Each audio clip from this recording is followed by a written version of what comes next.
Praise the lord. ఈ కృతజ్ఞత ప్రార్థన కొడుకు చేరి వచ్చిన మీకు వందనాలు స్తోత్రాలు చెల్లిస్తూ ఉన్నాను.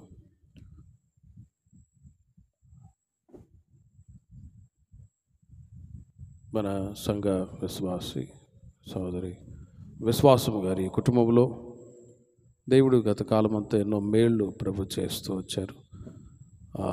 11వ తేదీ డిసెంబర్ 11వ తేదీ కుమారుడి యొక్క వివాహం జరగనే ఉన్నది. కృతజ్ఞతగా ముందుగా ఈ ప్రార్థన కూడికి ఏర్పాటు చేసుకొని ఉండగా గత కాలమంతయు కూడా దేవుడు చేసిన మేలన్నిటిని బట్టి అందరూ స్తోత్రాలు చెప్దాం.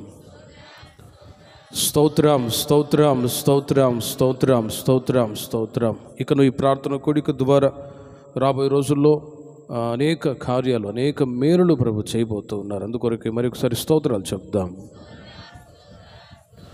స్తోత్రం స్తోత్రం స్తోత్రం స్తోత్రం స్తోత్రం స్తోత్రం. బైబిల్ గ్రంథంలో ద్వితీయోపదేశకాండం 30వ అధ్యాయం 15వ వాక్యాన్ని మనం చదువుకుందాం. చూడుము, నేడు నేను జీవమును మేలును మరణమును కీడును నీ ఎదుట ఉంచి ఉన్నాను. చాలు. చదువుబడిన ఈ వాక్య భాగంలో దేవాది దేవుడు మోషే ప్రవక్త ద్వారా దేవుడు తన ప్రజలతో మాట్లాడుతున్నటువంటి శ్రేష్టమైన మాటలు మనం గమనిస్తూ ఉన్నాం. దేవుడు తన ప్రజలు ఆశీర్వదించబడాలని ఎల్లప్పుడూ కోరుకుంటూ ఉంటాడు. మరొక వైపు ఆశీర్వాదానికి విరుద్ధంగా కొన్ని కార్యాలు కూడా ఎదురవుతూ ఉంటాయి. అలాంటి సమయంలో ప్రజలు ఒకవైపు ఆశీర్వాదాలు పొందాలని ఇష్టపడే వాళ్ళు ఉన్నారు, అలాగే ఆశీర్వదించబడుతూ ఉన్నవాళ్ళు ఉన్నారు. మరొక వైపు కన్నీళ్ళు, దుఃఖము, శాపం కొందరి జీవితాలలో ఆవరిస్తూ ఉండగా వాటిని అనుభవిస్తూ కుమిలిపోయే ప్రజలు కూడా ఉన్నారు. ఇలాంటి పరిస్థితుల్లో దేవాది దేవుడు మోషే ద్వారా ఇశ్రాయేలు ప్రజలతో ఒక ప్రశ్న అడుగుతూ ఉన్నాడు. ఇదిగో చూడండి, నేడు నేను జీవమును మేలును మరణమును కీడును నీ ఎదుట ఉంచి ఉన్నాను. ఈ రెండు కార్యాల్లో మీకు ఏది కావాలో మీరు సెలెక్ట్ చేసుకోండి. మీకు జీవం కావాలా, మేలులు కావాలా, మరణము కీడు, ఈ రెండు విషయాల్లో ఈ రెండు మాటల్లో మీకు ఏది కావాలి కోరుకోరండి అని ఇశ్రాయేలు ప్రజలతో తెలియచేసినప్పుడు ఎవరైనా కీడును కోరుకుంటారా అంటే ఏ ఒక్కరూ కూడా కీడును కోరుకోరు. ప్రతి ఒక్కరూ దీవెనలు, ఆశీర్వాదాలు, మేలులు, జీవాన్ని కోరుకుంటారు. కాబట్టి మీరు జీవమును మేలులు చూడాలి అంటే నా ఆజ్ఞలని, నా కట్టడాలని మీరు అనుసరించి నడుచుకోరండి, అప్పుడు మీరు జీవాన్ని మేలులు చూస్తారు అని ఇశ్రాయేలు ప్రజలతో దేవుడు తెలియచేశారు.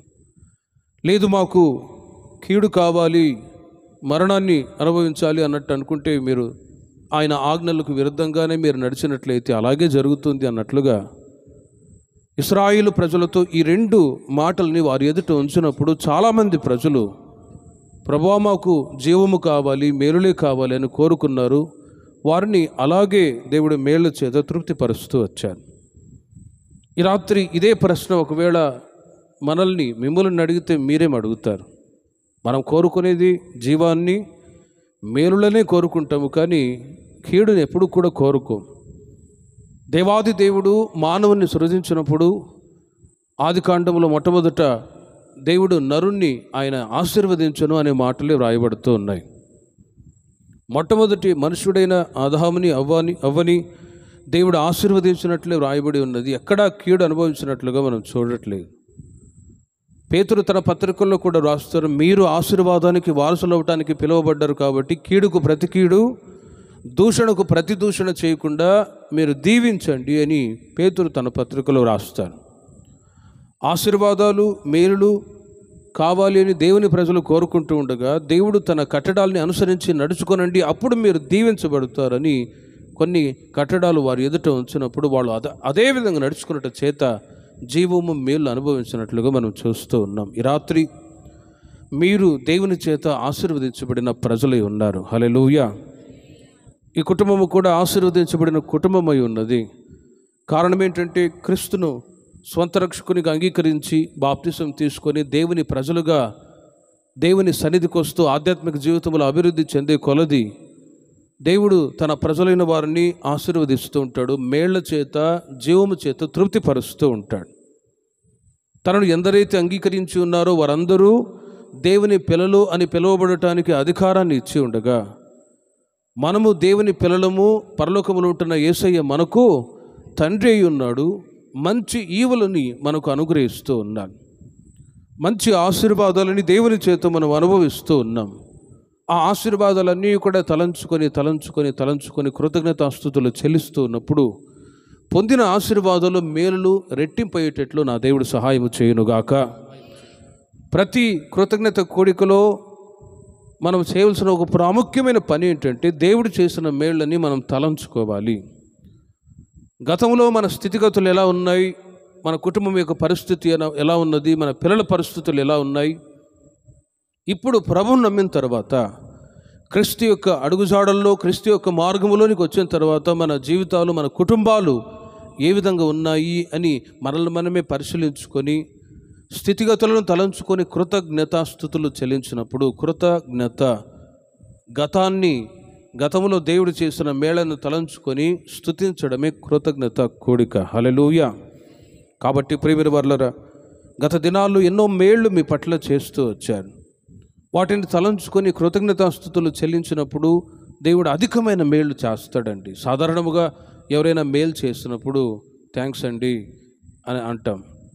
ఒకవేళ థ్యాంక్స్ చెప్పకపోతే వాళ్ళు ఏమనుకుంటారు, వీళ్ళకి కృతజ్ఞత లేదు అనుకుంటారా? లేదా అనుకుంటారు. ఒకవేళ థ్యాంక్స్ చెప్పారనుకోండి, వాళ్ళు సంతోషపడతారు. ఇంకా ఏదైనా మేలులు చేయాలనే ఆలోచన వస్తుంది. లేకపోతే కృతజ్ఞత లేని వారి హృదయాలు అంధకారం అవుతాయని బైబిల్లో వ్రాయబడ్డట్టుగా ఈ కృతజ్ఞత కోడికలు దేవుడు మీ పట్ల చేసిన మేళ్ళన్నీ కూడా తలంచుకొని కృతజ్ఞతాస్తుతులు చెల్లించినట్లయితే జీవమును, మేలులు ఇంకా అధికంగా నా దేవుడు మీకు అనుగ్రహించుదురుగాక. దేవుడు తన ప్రజల పట్ల మేలు చేస్తాడు. పితరుల జీవితాల్లో కూడా ఎన్నో మేలులు చేశారు. ఏ పరిస్థితుల గుండా మనం వెళితే, ఎలాంటి ఆత్మీయ అనుభవాల గుండా మనం వెళితే దేవుడు మేలులు చేసి ఆశీర్వదిస్తారో ఒక 3-4 విషయాలు మీకు తెలియచేస్తాను. ఈ మాటల చేత నా దేవుడు మిమ్మల్ని ఆత్మీయంగా బలపరచునుగాక. ఎక్సోడస్, నిర్గమకాండం 14వ అధ్యాయం 12వ వాక్యాన్ని మీరు చూడండి. ఇశ్రాయేలు ప్రజలు ఐగుప్తు దేశంలో బానిసలుగా ఉన్న సమయంలో వాళ్ళు పడుచున్నటువంటి ఆ భయంకరమైనటువంటి వేదన, బ్రతికిన వారి జీవితాల్లో కలిగే దుఃఖము, కన్నీళ్ళు ఏంటో మనకు తెలుసు. సాధారణముగా ఒక సర్వెంట్గా ఉన్న వ్యక్తి హై పొజిషన్లోనికి రావాలని ఇష్టపడుతూ ఉంటాడు. కానీ కష్టాలు పడితేనే తప్ప ఒక ఉన్నతమైన స్థితిలోనికి రాలేరు. ఆనాడు ఇశ్రాయేలు ప్రజలు కూడా ఐగుప్తు దేశంలో ఫరో యొక్క బానిసత్వంలో నలిగిపోతూ ఇనుప కొలిమిలో వేయబడ్డట్టుగా వాళ్ళ జీవితాలు నశించిపోతున్న పరిస్థితుల్లో ఇశ్రాయేలు ప్రజలు ఆకాశం వైపు చూచి ఎలుగెత్తి మొరపెట్టారు, యెహోవా మమ్మల్ని ఒక్కసారి జ్ఞాపకం చేసుకొని ఈ యొక్క ప్రతికూల పరిస్థితుల్లో నుంచి, ఈ బానిసత్వపు బ్రతుకుల్లో నుంచి మీరు మమ్మల్ని విడిపించండి అని ఇశ్రాయేలు ప్రజలు దేవుని తట్టు చూచి మొరపెట్టారు.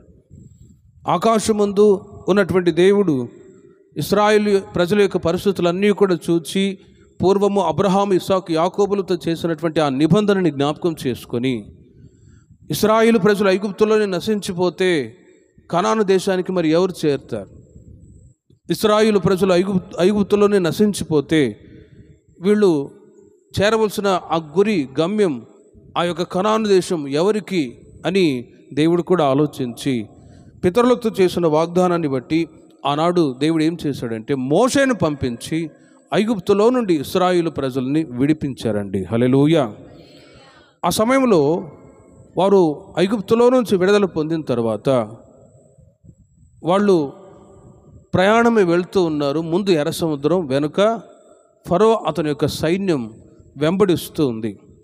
ఫరో యొక్క హృదయం కఠినపరచబడుతూ ఉంది. ఇశ్రాయేలు ప్రజలు బానిసలుగా ఉన్నవాళ్ళు ఇప్పుడు వాళ్ళని అనవసరంగా వదిలేసేనే మరలా వాళ్ళని పట్టుకొని రావాలి అన్నట్లుగా వెంబడిస్తూ ఉన్నారు. ఆ సమయంలో ఇశ్రాయేలు ప్రజలేమో ఎర్ర సముద్రాన్ని దాటవలసిన పరిస్థితి. ముందేమో ఎర్ర సముద్రం, వెనకేమో ఇశ్రాయేలు ఫరో అతని యొక్క సైన్యం వెంబడిస్తూ ఉంది.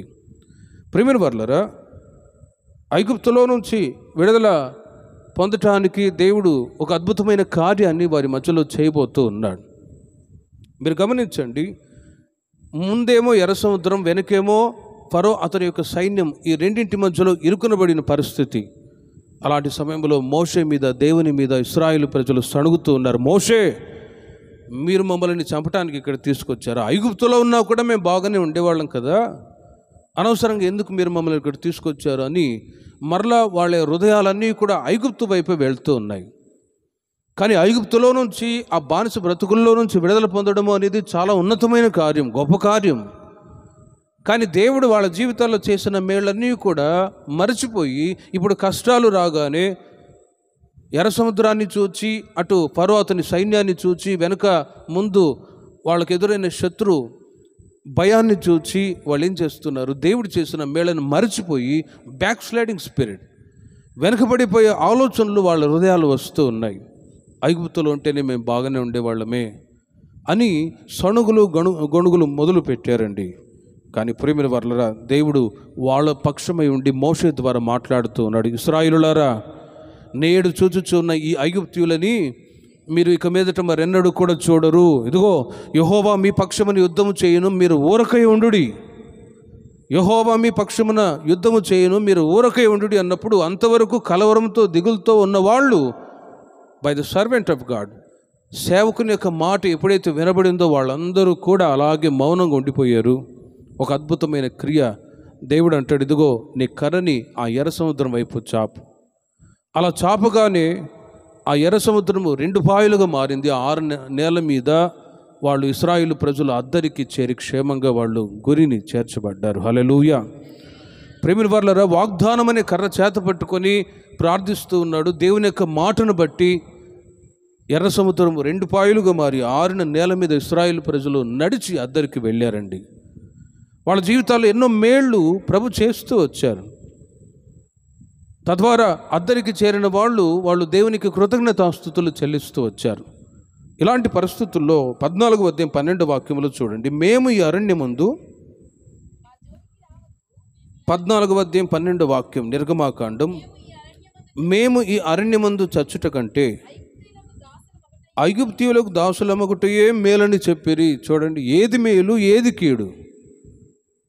ఆ వాక్య భాగాల్లో మీరు ఆలోచించి చూడండి. దేవుడు మేలులు చేసి ఐగుప్తులో నుంచి విడుదల చేస్తే, వాళ్ళని సురక్షితమైన పాలు తేనెలు ప్రవహించే దేశానికి నడిపించాలని ప్రభు ఇష్టపడుతూ ఉంటే, వాళ్ళకి ఎదురయ్యే ఆ చిన్న చిన్న సమస్యలని, ఆ ఇబ్బందులని బట్టి వాళ్ళు ఏం చేస్తూ ఉన్నారు, అంతవరకు ఐగుప్తులో నుంచి విడిపించిన అనుభవాలు, ఫరో ఎదుట మోషే చేసిన అద్భుతమైన కార్యాలు, దేవుడు తన ప్రజల పక్షమై ఉండి చేసిన ఆశ్చర్యమైన కార్యాలన్నీ కూడా మర్చిపోయి ఇప్పుడు ఎర్ర సముద్రము, ఆ తర్వాత ఫరో అతని సైన్యాన్ని చూచి ఈ మాట అంటూ ఉన్నారు, ఈ అరణ్యమందు చచ్చుట కంటే ఐగుప్తీయులకు దాసులమగుటయే మేలని యోచించారు. గమనించండి, దేవుడైతే చెప్తూ ఉన్నాడు, నేడు నేను జీవమును మేలును మరణమును కీడును నీ ఎదుట ఉంచి ఉన్నాను, ఏది కావాలి మీరు కోరుకొనండి అంటే ఇశ్రాయేలు ప్రజలు వాడు కోరుకుంటున్నారు, ఐగుప్తీయులకు దాసులమగుటయే మేలు, చచ్చిపోయేటయే మేలు అని అంటూ ఉన్నారు. గమనించండి, దేవుడు మేలు చేస్తారు. మేలులు చేసిన 99% మేలులు చేసినప్పుడు ఒక్క కీడు కలిగిందనుకోండి, వెంటనే దేవుని మీద సణుగుతారు. 99% దేవుడు మేలు చేసినప్పుడు ఏదైనా చిన్న సమస్య రాగానే దేవుడు లేడు, గీవుడు లేడు, ప్రార్థన లేదు, కీర్తన లేదు అని అంటారు. అది కాదండి క్రైస్తవ్యం. చేసినటువంటి మేళ్ళన్నీ కూడా తలంచుకొని కృతజ్ఞత కలిగి, కీడు కలిగినా కూడా మా దేవుడు మమ్మల్ని చేయి విడువడు అని అచంచలమైన విశ్వాసం కలిగి ప్రభు మార్గములో నడిపించబడమే స్పిరిచువాలిటీ, ఆత్మీయత అంటారు. కానీ ఇశ్రాయేలు ప్రజల జీవితాల్లో అంతవరకు దేవుడు చేసిన మేళ్ళన్నీ కూడా వాళ్ళు తలంచుకొని వాళ్ళు నడిపించబడుతూ వచ్చారు. కానీ ఆ చిన్న సమస్య రాగానే సణుగులు గొణుగులు మొదలుపెట్టి ఈ అరణ్యమందు చచ్చుట కంటే ఐగుప్తీయులకు దాసులగుటయే మేలని వాళ్ళు ఆలోచిస్తూ ఉన్నారు. వాళ్ళ ఆత్మ ఐగుప్తు వైపు వెళుతూ ఉంది, అక్కడే ఉంటే బాగుంటుంది కదా, ఈ అరణ్యములు ఎందుకు మమ్మల్ని ఇక్కడ తీసుకొచ్చారు అని.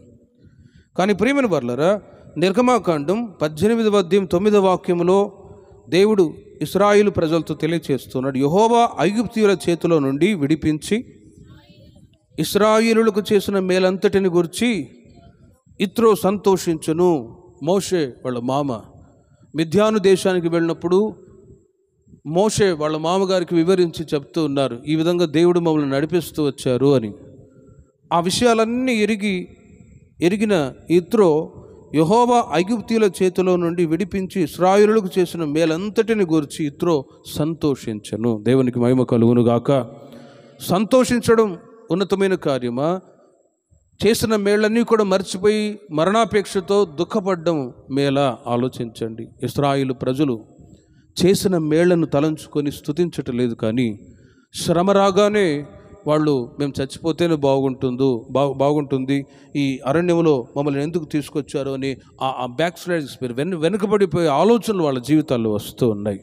కాబట్టి ప్రియమైన వారలారా, ఈ కృతజ్ఞత కూడికలో ఒకటి, దేవుడు మీ పట్ల చేసిన మేళ్లను మీరు తలంచుకొని ఉదయాన్నే లేచి ప్రభువా మీరు ఇచ్చిన రక్షణ కొరకై స్తోత్రం, మీరు ఇచ్చిన కుటుంబం పిల్లల కొరకై స్తోత్రం, మీరు ఇచ్చిన అవసరతలు అన్నిటిని బట్టి స్తోత్రమని ఎర్లీ మార్నింగ్ లేచి దేవుణ్ణి మీరు ఎంతగా స్తుతిస్తారో అంతగా కృపచేత నా దేవుడు మిమ్మల్ని నింపునుగాక.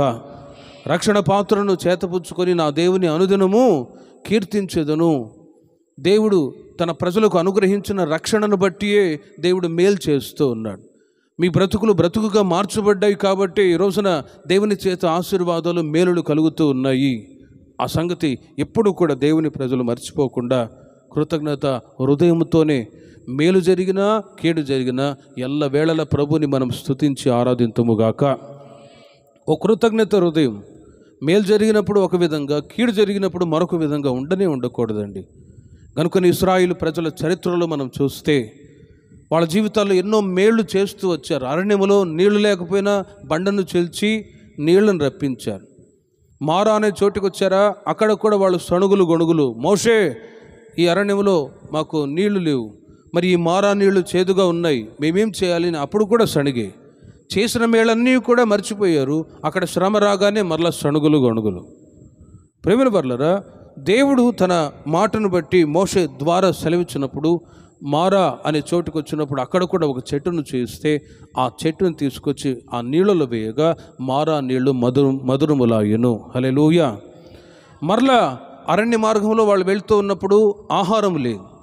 అంతవరకు మన్నా చేత పోషింపబడుతూ వచ్చారు. వాళ్ళన్నారు, మోషే గారు ఈ మన్నా తిని మా నోరంతా సప్పపట్టిపోయింది, కానీ మాంసం కావాలని ఆశపడుతూ ఉన్నారు.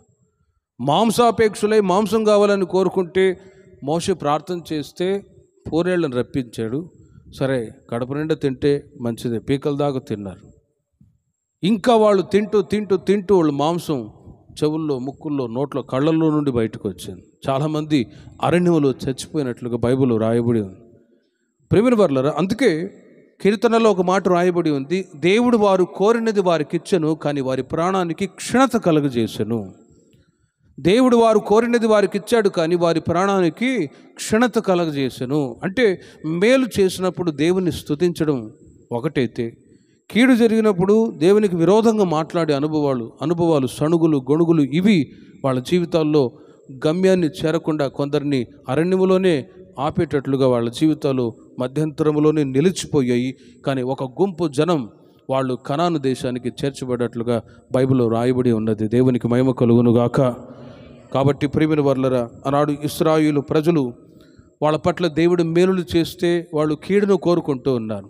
కానీ దేవుడు తన ప్రజల క్షేమాన్నే కోరేవాడు, ఎప్పుడూ కూడా కీడు చేసే దేవుడు కానే కాదు.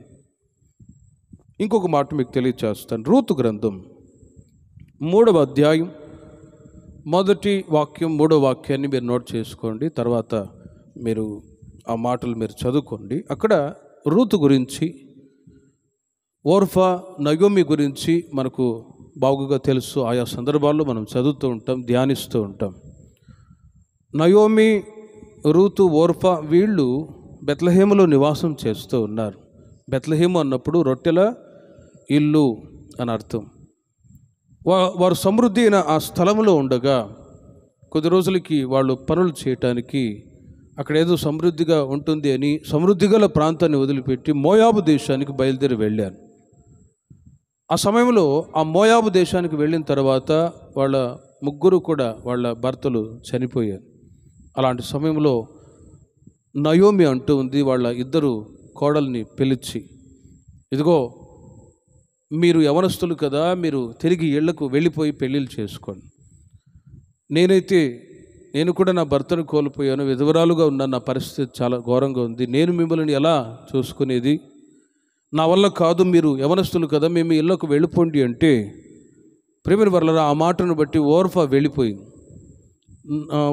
వెళ్ళిపోయింది. రూతు మాత్రం ఓ దృఢమైన తీర్మానంతో, కారణం ఏంటంటే ఈ రూతు ఓ మోయాబు స్త్రీ, ప్రభు గురించి, దేవుని గురించి, ప్రభు యొక్క మార్గాన్ని గురించి అసలు తెలియని ఒక స్త్రీ.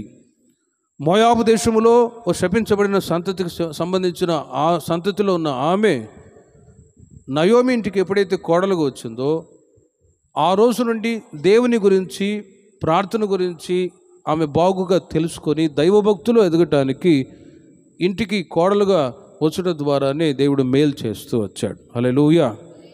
అప్పుడప్పుడు కొందరు చెప్తూ ఉంటారు, అన్నయ్య ఇంటికి కోడలకు వచ్చిన తర్వాత నేను కూడా ప్రభువుని తెలుసుకున్నానని చెప్తూ ఉంటారు. ఆ మధ్య ఒక లక్ష్మి అనే సహోదరి, ఆమెకి బాప్తిసం ఇచ్చాను, మౌనిక అని. లక్ష్మి అని పేరుంది. అంతవరకు ఆ పేరును బట్టి ఆమె మాట్లాడే మాటలకి అత్త కూడా వణికిపోయేది.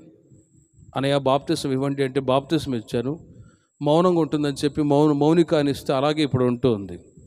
ఆ సహోదరి అంటది, అన్నయ్య నేను ప్రభువుని ఎరగని వ్యక్తి, కానీ ఇంటికి కోడలకు వచ్చిన తర్వాతే ప్రభుని గురించి, మధురాని గురించి నేను తెలుసుకొని ఈ రోజున నా పద్ధతులన్నీ మార్చబడ్డాయి అని ఆ సహోదరి చెప్తోంది. దేవునికి మహిమ కలుగును గాక. ఆనాడు రూతు మోయాబు స్త్రీ, కానీ అలాంటి ఒక శపించబడిన సంతతికి చెందిన ఆ స్త్రీ నయోమి ఇంటికి కోడలుగా వచ్చిన తర్వాత దైవ మార్గాన్ని ఎరిగినప్పుడు ప్రేమిన వర్లరా అత్త మేలు చేసింది కాబట్టి ఇప్పుడు ఈమెను ఒంటరిగా వదిలిపెడితే మరి ఈ పరిస్థితి ఏంటి? అత్త ఏమో ఇదిగో అమ్మ వెళ్ళిపోమ్మా, నువ్వు యవనస్తురాలు కదా, పెళ్లి చేసుకోమో ఇంటికి వెళ్ళిపోయి అంటే, దైవభక్తి కలిగిన స్త్రీ కాకపోయి ఉంటే వెళ్ళిపోయేదేమో ఓర్ఫవలే. కానీ ఆమె దైవభక్తి కలిగిన స్త్రీ కాబట్టి ఈమెను ఒంటరిగా విడిచిపెట్టకూడదు. ఆమె అన్నమాట ఒక తీర్మానంతో, నీ దేవుడే నా దేవుడు, నీ ప్రజలే నా ప్రజలు, నీ జనమే నా జనము, నీవెక్కడ సమాధి చేయబడతావు నేను కూడా అక్కడే ఉంటాను అని ఓ దృఢమైన తీర్మానంతో అత్తని వదిలిపెట్టకుండా హత్తుకొని ఉన్నదండి. హల్లెలూయా. గమనించండి, అత్త కోడలికి మేలు చేస్తుంది. ఇప్పుడు కోడలు కూడా మేలు చేస్తుంది. ఆమె ఒక మాట అంటది, రూతు అత్త నయోమి రూతుతో అన్న మాట, ఆ తీర్మానాన్ని బట్టి ఒక మాట పలుకుతుంది, చనిపోయిన వారి ఎడలను బ్రతికి ఉన్న నా ఎడలను దయచూపినట్లు యెహోవా నీ ఎడల దయచూపునుగాక. హల్లెలూయా. ఆ మాట చాలా శ్రేష్టమైన మాట అండి. చనిపోయిన వారి ఎడలను బ్రతికి ఉన్న నా ఎడలను దయచూపినట్లు యెహోవా నీ ఎడల దయచూపునుగాక. ఈ మాట ఎవరైనా ఈ రోజుల్లో పలుకుతారా? అత్తా కోడలు విన్నవాళ్ళు గిన్నిస్ బుక్లో ఎక్కివచ్చు వాళ్ళ పేర్లు. ఒకరికొకరు దయ చూపించుకునే గుణాలు కలిగి ఉన్నారనుకోండి, గిన్నిస్ బుక్లో ఎక్కివచ్చు.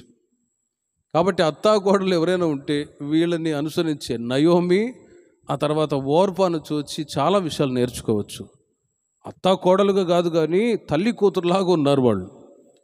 దయ చూపించుకునే మనస్సు, స్పిరిచువాలిటీ, ఆత్మీయత వాళ్ళలో అంత ఉన్నది కాబట్టి అత్త కోడలకు దయ చూపుతుంది. కోడలైన రూతు కూడా అత్తకి దయ చూపిస్తుంది. ప్రియమైన వాళ్ళరా, ఆ దయ, సామెతలో ఒక మాట రాయబడి ఉన్నది, కృపచూపుట నరుని పరులకు ప్రియునిగా చేయును అని. కృపచూపుట నరుని పరులకు ప్రియునిగా చేయును అని. ఇతరులకు మనం కృప చూపితే లేక ఉపకారము మేలులు చేస్తే వాళ్ళు మనకు ప్రియులుగా ఉంటారు అని అర్థం. ఇతరులకి మనం మేలు చేస్తే వాళ్ళు మనకు ప్రియులుగా ఉంటారు అని. కాబట్టి ఆనాడు రూతు అత్తకి దయ చూపింది. అత్త కూడా ఆ కోడలైన ఈ రూతుకి దయ చూపిస్తూ ఉందండి. రోజులు గడిచిపోతూ ఉన్నాయి. బోయస్ అనే ఆ శ్రీమంతుని ఇంట నయోమి యొక్క బంధు బోయాజు పొలంలో ఆమె పరిగి ఏరుకోవటానికి వెళ్తున్న సమయంలో సంభాషణలన్నీ మనం అధ్యాయంలో చదువుతూ ఉన్నాం. ఒక మాట మీరు చూడండి, మొదటి అధ్యాయంలో ఆమె అత్త అయిన నయోమి, 3వ అధ్యాయం మొదటి వాక్యంలో రూతు గ్రంథం, నయోమి నా కుమారి నీకు మేలు కలుగునట్లు నేను నీ కొరకు విశ్రాంతి విచారింపవలసిన దానను గదా. చూడండి,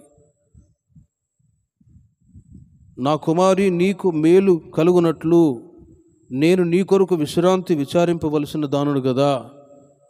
అత్త గురించి కోడలు విచారపడుతుంది, ఆలోచిస్తుంది. ఈమె ఫ్యూచర్ ఏంటి, ఈమె భవిష్యత్తు ఏంటి అని ఆలోచిస్తూ ఉన్నది. బోయాజు అనే శ్రీమంతుడు బంధువుగా ఉన్నాడు. మేలు కలుగునట్లు నేను నీ కొరకు విశ్రాంతి విచారింపవలసిన దానుడు కదా, నీకు మేలు చేయాలని నేను ఆలోచిస్తున్నాను, విచారం చేస్తున్నాను అంటుంది నయోమి. తద్వారా ఆమె ఇచ్చినటువంటి ఇచ్చిన అడ్వైస్ ఒక మాట మీరు చూడండి. 3వ వాక్యంలో, నీవు స్నానం చేసి తైలం రాచుకొని నీ బట్టలు కట్టుకొని ఆ కళ్ళమునకు వెళ్ళుము, అతడు అన్నపానములు పుచ్చుకొనుట చాలించు వరకు నీవు అతనికి మరుగై ఉండుము. ఈ యొక్క అడ్వైస్, ఈ యొక్క బుద్ధి మాటలు అత్త చెప్పుట ద్వారా యాజ్ ఇట్ ఈస్ ఫాలో అవుతూ వచ్చింది రూతు.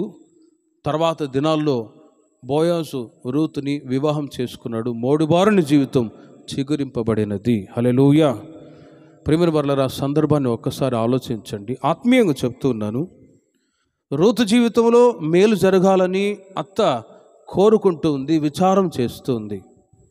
తద్వారా ఆమె ఇచ్చిన ఒక ఆలోచన, అడ్వైస్ ఏంటంటే, నీవు స్నానం చేసి తైలం రాచుకొని నీ బట్టలు కట్టుకొని ఆ కళ్ళమునకు వెళ్ళుము. ఆత్మీయంగా మీరు గమనించండి, స్నానం చేసి అన్నప్పుడు బ్యాప్టిజం తీసుకోవడం, తైలము రాసుకొని అన్నప్పుడు పరిశుద్ధాత్మ అభిషేకాన్ని పొందడం, బట్టలు కట్టుకోవడము అంటే నీతిని ధరించుకోవడం. మన నీతి అంతయు కూడా మురికి గుడ్డ లాంటిది అని యెషయా గ్రంథంలో రాయబడి ఉంది. ఆత్మీయంగా చెప్తున్నాను, నయోమి చెప్పినటువంటి ఆ మాటలన్నీ కూడా యాజ్ ఇట్ ఈస్ ఆమె ఫాలో అవుతూ వచ్చింది. తద్వారా ఆమె జీవితంలో దేవుడు మేలులు చేశారు. యేసుక్రీస్తు యొక్క వంశావళి పట్టికలో రూతు పేరు కూడా వ్రాయబడి ఉన్నది. దేవునికి మహిమ కలుగునుగాక. ప్రేమ వరల మేలులు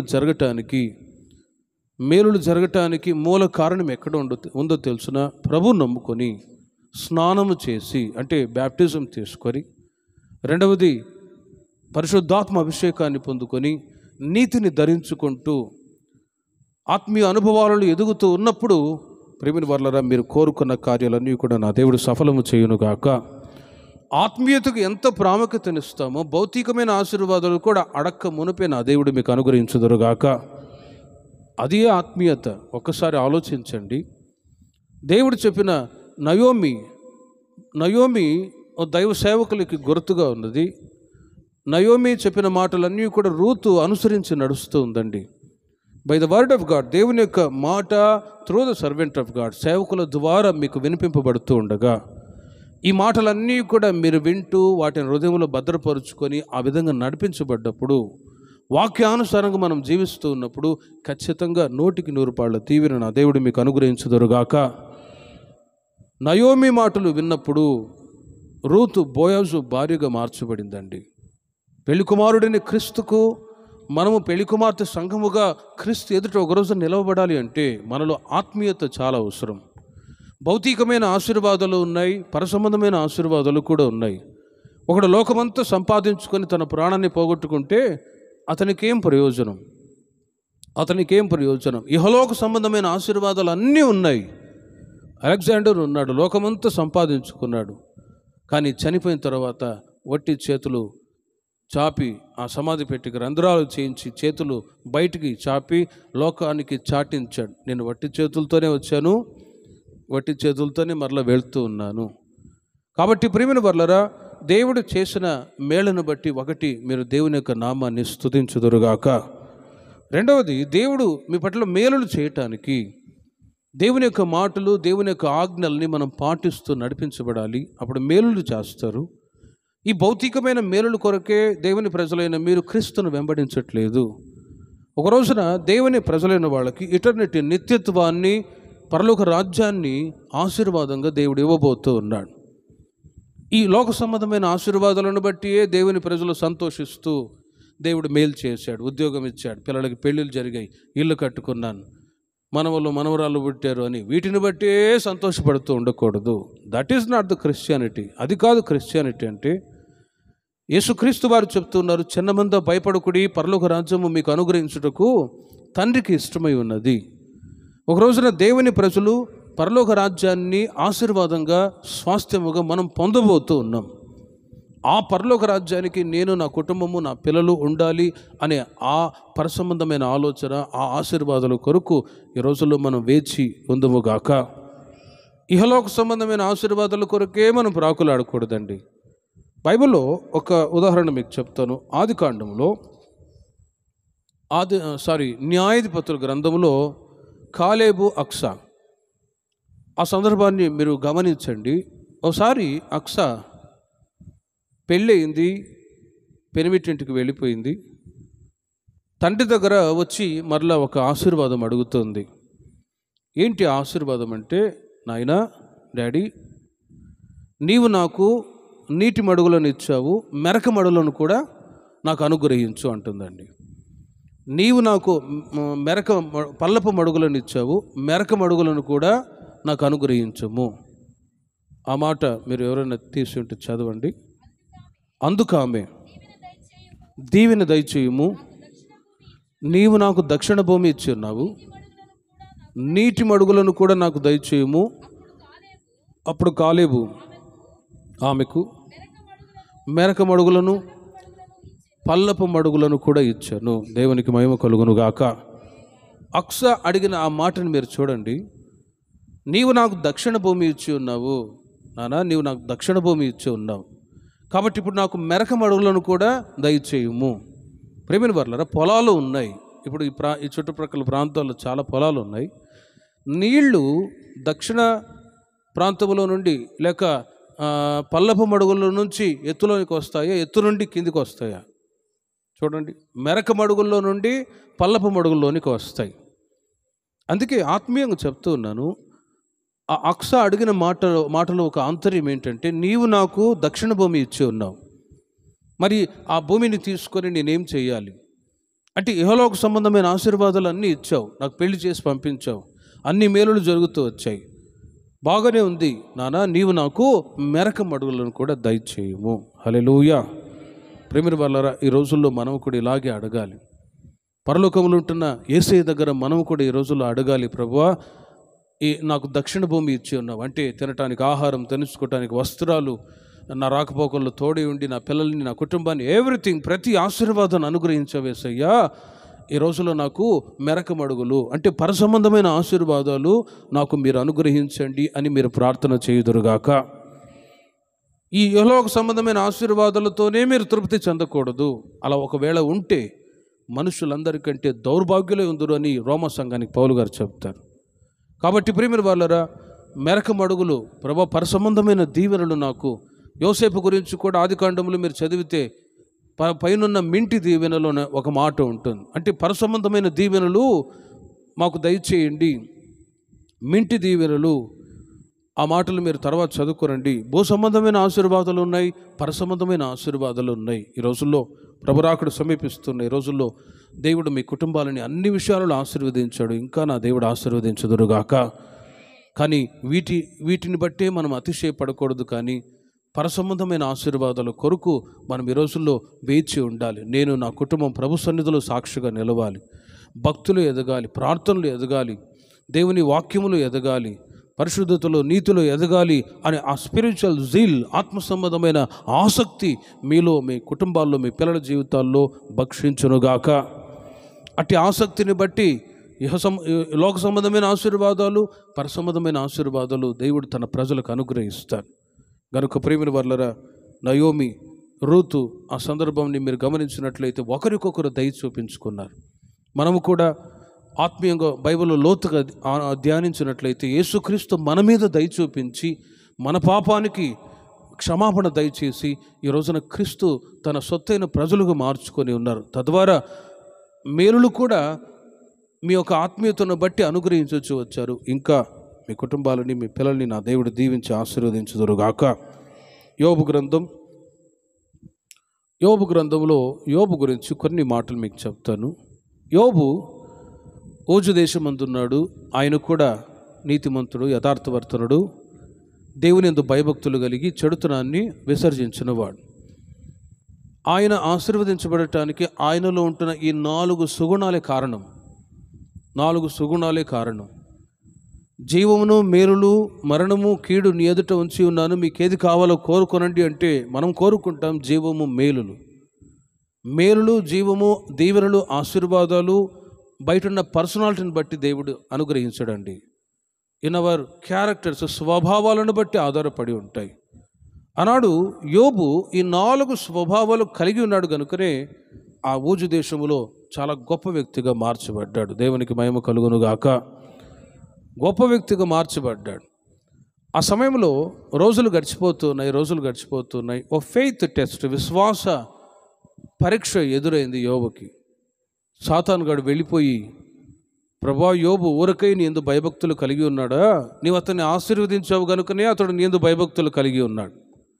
అతనుకున్న ఆశీర్వాదాలన్నీ తీసేయి, అప్పుడు చూడు నీకు విరోధంగా మాట్లాడతాడు అని. సరే వెళ్ళిపో, అతనుకున్నవన్నీ కూడా నష్టపరచు, కీడు అనుభవించేటట్లు చేయి, కానీ అతని శరీరానికి మాత్రం నీవు ఏ హాని చేయవద్దు అని పర్మిషన్ ఇస్తే సాతానుగాడు వెళ్ళిపోయి యోబుకున్న సమస్తాన్ని నష్టపరిచాడు. పిల్లలు చనిపోయారు, అన్నీ కూడా కోల్పోయిన తర్వాత యోబు ఏమైనా దేవునికి విరోధంగా మాట్లాడా అని అంటే ఏమీ లేదు. సాతానుగాడు సంతోషపడుతున్నాడు. ఆహా, ఇక నాకు దేవునికి విరోధంగా మాట్లాడతాడు, నా పక్షమై ఉంటాడు అన్నట్లుగా ఆలోచించాడు సాతానుగాడు. కానీ యోబు ఒకే మాట అన్నాడు, యెహోవా ఇచ్చెను, యెహోవా తీసుకొనును, ఆయన నామానికి మహిమ కలుగునుగాక. సాతానుగాడు సిగ్గుపడిపోయాడండి. అంతవరకు విరవీగుచూ ఉన్నవాడు ఆ మాటను బట్టి సిగ్గుపడిపోయాడు. అరే, ఇంత కీడు జరిగినా కూడా దేవుని స్తుతిస్తూ ఉన్నాడు కదా. సరే, భార్యలో దూరి ఒకవేళ శోధిద్దామని ఆ భార్య కూడా వచ్చింది. ఇదిగో దేవుడు ప్రార్థన అన్నావు, ఇదేనా నీవు అనుభవిస్తున్నది? ప్రార్థన, దేవుడు, భక్తి అన్నావు కదా. ఇప్పుడు పిల్లలు చనిపోయారు, ఆస్తి సమస్తము కోల్పోయి నష్టపడి ఇప్పుడు నీ శరీరంలో కూడా గజ్జి పుట్టి చిల్లపెంకు తీసుకొని గోకుంటున్నావు. ఇప్పుడైనా నీకు సిగ్గు రాలేదా? ప్రభుని దూషించు సావు అని అంటూ ఉందండి. అప్పుడు కూడా ఏదైనా దేవునికి విరోధంగా మాట్లాడా? లేదు. పిచ్చిదానిలాగా ఎందుకు మాట్లాడతావు? ఇదిగో మేలు, కీడు 2 అనుభవించాలి కదా. ప్రేమిన వర్లరా, శత్రువు ఎక్కడో ఉండరు, ఇంట్లోనే ఉంటారు. అవి వద్దులేండి, ఎందుకు. బ్లెస్డ్ ఆశీర్వచనాలు చెప్పాలనుకుంటున్నాను, డీప్కి వెళ్ళిపోకూడదు. భార్య నోరు కూడా మోయించాడు యోబు. పిచ్చిదారులకు ఎందుకు మాట్లాడతావు? మేలు, కీడు 2 అనుభవించాలి కదా, నోర్మోయ్. సరే, నెక్స్ట్ ఈ యోబు యొక్క స్నేహితులు వచ్చారు.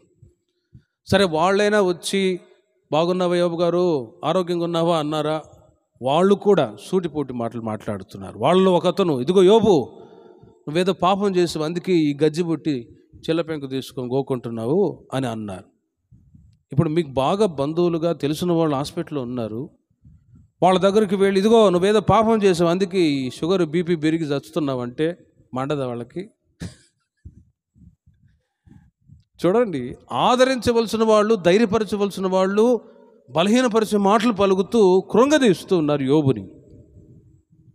బాగున్నావా, దేవుడు బాగు చేస్తాడులే, నీకున్న రోగం తగ్గిద్దిలే అని విశ్వాస సహితమైన మాటలు పలిగితే ఆ పేషెంట్గా ఉన్నవాడు ఆ మాటలను బట్టే లేచి కూర్చుంటాడు.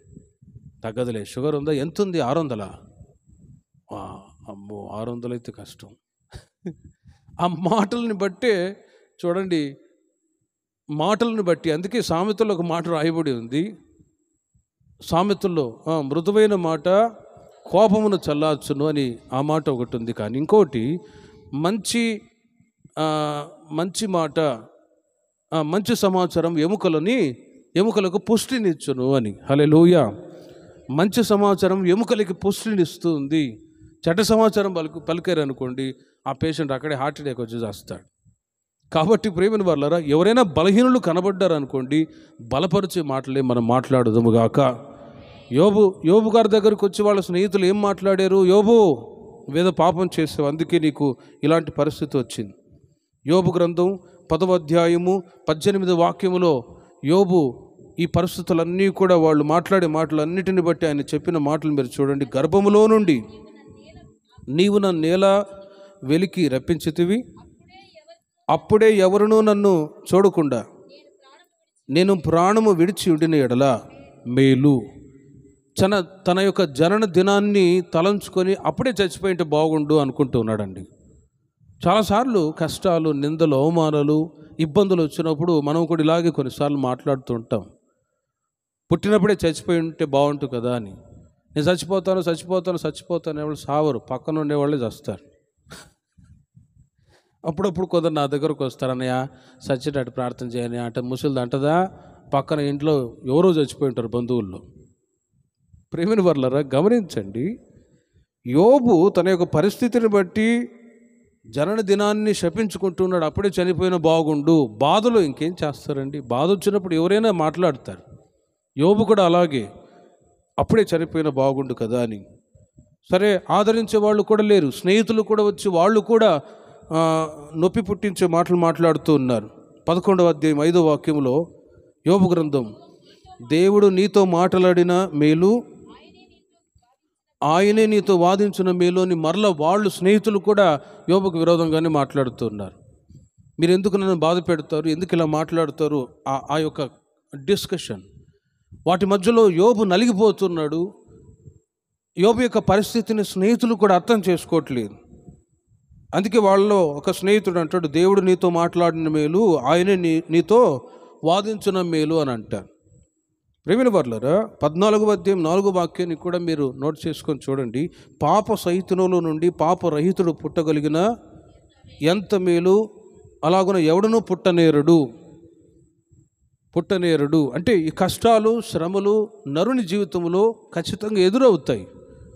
వీటన్నిటిని సహించాలి, జయించాలి అన్నట్లుగా ఆ ఫెయిత్ఫుల్ వర్డ్స్, విశ్వాస సహితమైన మాటలు యోబు ఒకవైపు పలుకుతున్నాడు, మరొక వైపు స్నేహితులు సూటిపోటు మాటలు మాట్లాడుతూ ఉన్నారు. అలాగే స్నేహితుల మధ్యలో వాద వివాదాలు జరుగుతూ ఉన్నాయి. యోబు తన దృష్టికి తాను నీతిమంతుడుగా ఉన్నాడని తలంచుకొని వాళ్ళు మాటలు చాలించుకున్నారు. 13వ అధ్యాయం 5వ వాక్యానికి వచ్చేసరికి మీరు చూడండి, మీరు కేవలము మౌనంగా ఉండుట మేలు, అది మీకు జ్ఞానమని ఎంచబడును. మీరు ఎందుకు అనవసరమైన మాటలు మాట్లాడి నన్ను బాధ పెడతారు? మీరు మౌనంగా ఉంటే మేలు. ప్రేమిన వర్లరా, సాతానుగాడు యోబుని బలహీనపరిచాడు. దుఃఖము, విశ్వాసంతో కూడిన ఒక పరీక్ష తనకు ఎదురైంది అని గ్రహించాడు యోబు. భార్య ఒకవైపు శోధిస్తుంది, స్నేహితులు ఒకవైపు శోధిస్తూ ఉన్నారు, దుఃఖపరిచే మాటలు మాట్లాడుతూ ఉన్నారు. కానీ యోబు జీవితాన్ని మీరు గమనించినట్లయితే ఎక్కడా బలహీనపడిపోకుండా యోబు అంటాడు, నేను ఇప్పుడు శోధింపబడుచున్నాను, తర్వాత సువర్ణము వలె మారుదును అని విశ్వాస సహితమైన మాట పలుకుతూనే వచ్చాడు. ప్రారంభ దశలో జన్మదినాన్ని శపించుకుంటూ వచ్చాడు బాధను బట్టి. కానీ రాను రాను ఆ శ్రమల మధ్యలోనే ఒక మాట అంటాడు, నా పక్షమై సాక్ష్యం చెప్పేవాడు పరమందు దేవుడు ఉంటే మీరెవర్రా మాట్లాడటానికి? నేను మంచివాడినా చెడ్డవాడినా అని నిరూపించేది దేవుడే. నా పక్షమై సాక్ష్యం చెప్పేవాడు దేవుడు ఉంటే మీరెవరు మాట్లాడటానికి అని నోరు మూయించాడు. మీరు మౌనంగా ఉండండి, అది మీకు జ్ఞానమని ఎంచబడును. ఇలాంటి పరిస్థితుల్లో ప్రేమిన వర్లరా, యోబు యొక్క పరిస్థితిని ఎవరు కూడా అర్థం చేసుకోవట్లేదు. ఒకవైపు ఆశీర్వాదాలు దేవుని ప్రజలకు ఉంటాయి, మరొక వైపు కష్టాల మార్గంలో వెళ్తూ ఉన్నా కూడా పరిస్థితులు ఏ ఒక్కరు అర్థం చేసుకోరండి. యేసయ్య మాత్రమే నీ పరిస్థితి అర్థం చేసుకునే దేవుడు. హల్లెలూయా.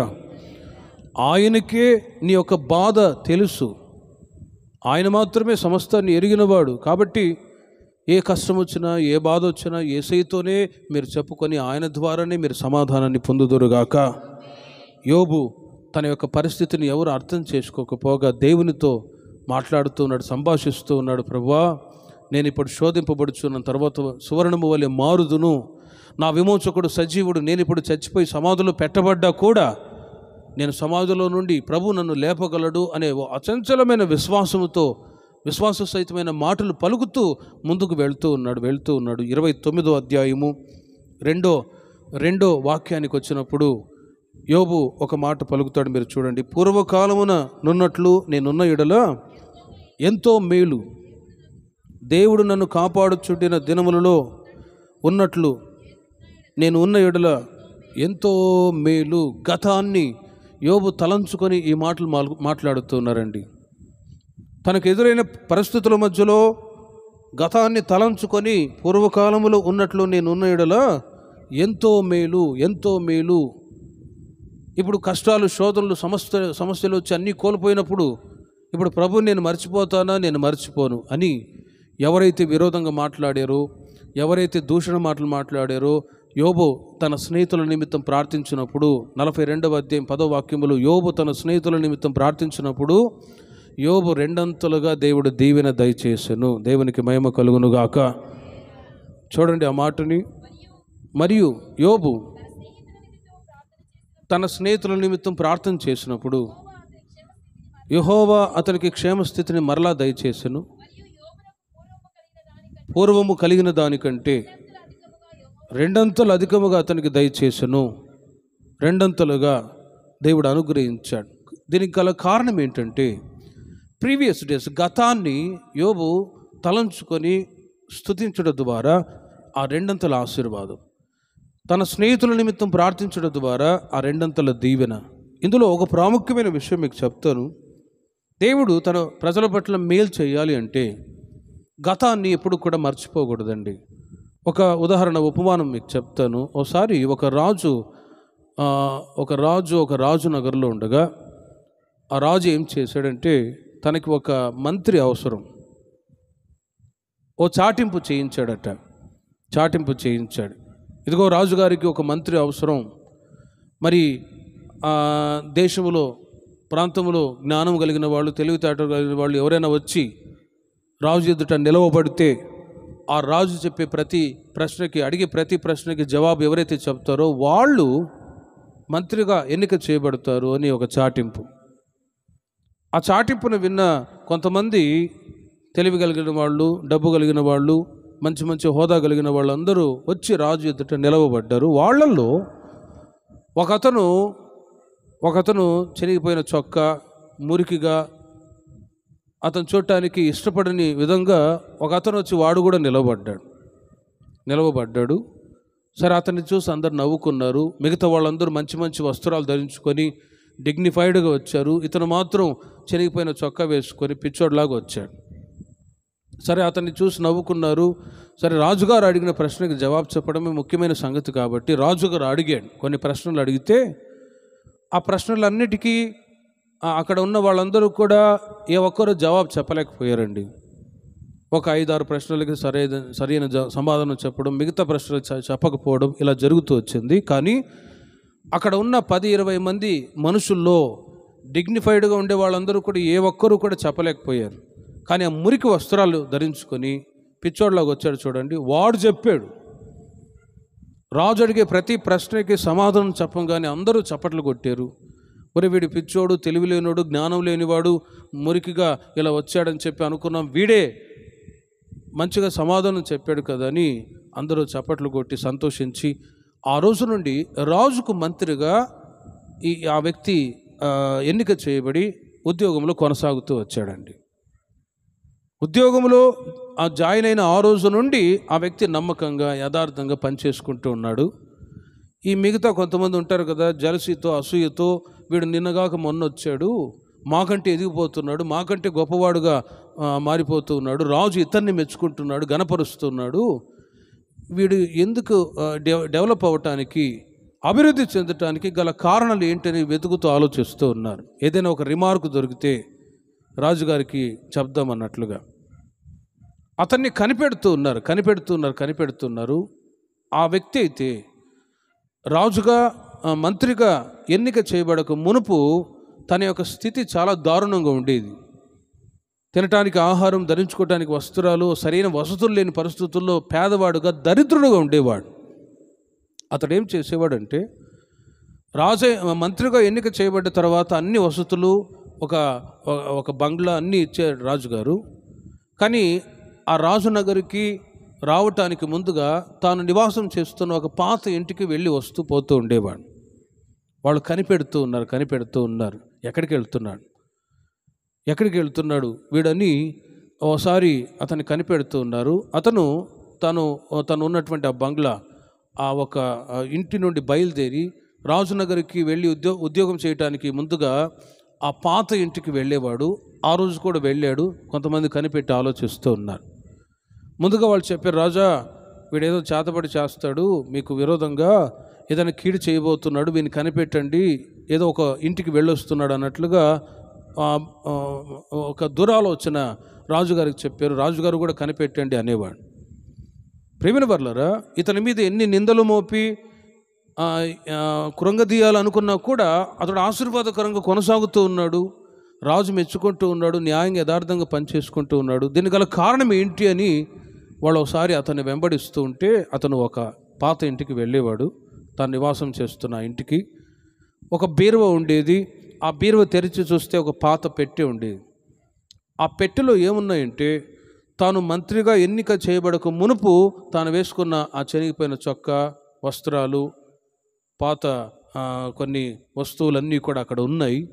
ఆ పెట్టెని తన ముందుంచుకొని ఒక 5-10 నిమిషాలు ఏడ్చేవాడట.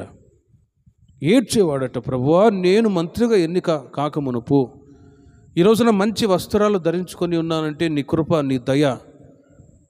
గతంలో పాత వస్త్రాలు ధరించుకొని నా జీవితం దారుణంగా ఉండేది, కానీ నీ కృప వల్లే ప్రభువా నేను ఈ స్థితిలోనికి మంచి బట్ట కట్టుకొని మంచిగా ఆహారం తింటూ నేను ఇలా ఆశీర్వాదకరంగా కొనసాగుతూ ఉన్నాను. నీ దయ వల్లే అని ఆ పెట్టె ఎదుట తన స్థితి అంతా కూడా తలంచుకొని కన్నీళ్ళు విడిచి ఒక 5-10 నిమిషాలు ప్రార్థన చేసుకొని రాజు నగరికి వచ్చేవాడట. దేవునికి మహిమ కలుగునుగాక. తద్వారా అతని యొక్క స్థితిగతులన్నీ కూడా దినదినము ఆశీర్వాదకరంగా ఉన్నాయి.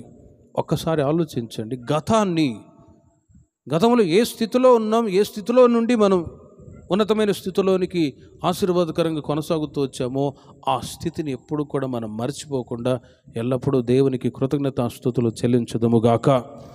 గతాన్ని ఎప్పుడు కూడా మర్చిపోకూడదండి. మనం గతంలో ఏ విధంగా ఉన్నాం, ఇప్పుడు ఏ స్థితిలోనికి వచ్చాం.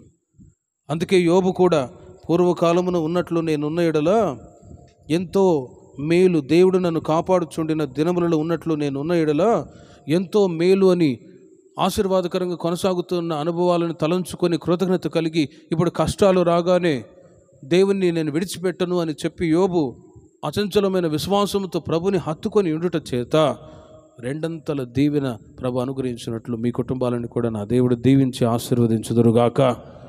కానీ దేవుడు చేసిన మేళను తలంచుకొని గతాన్ని మర్చిపోకుండా ఎవ్రీడే ప్రతిరోజు దేవుణ్ణి మీరు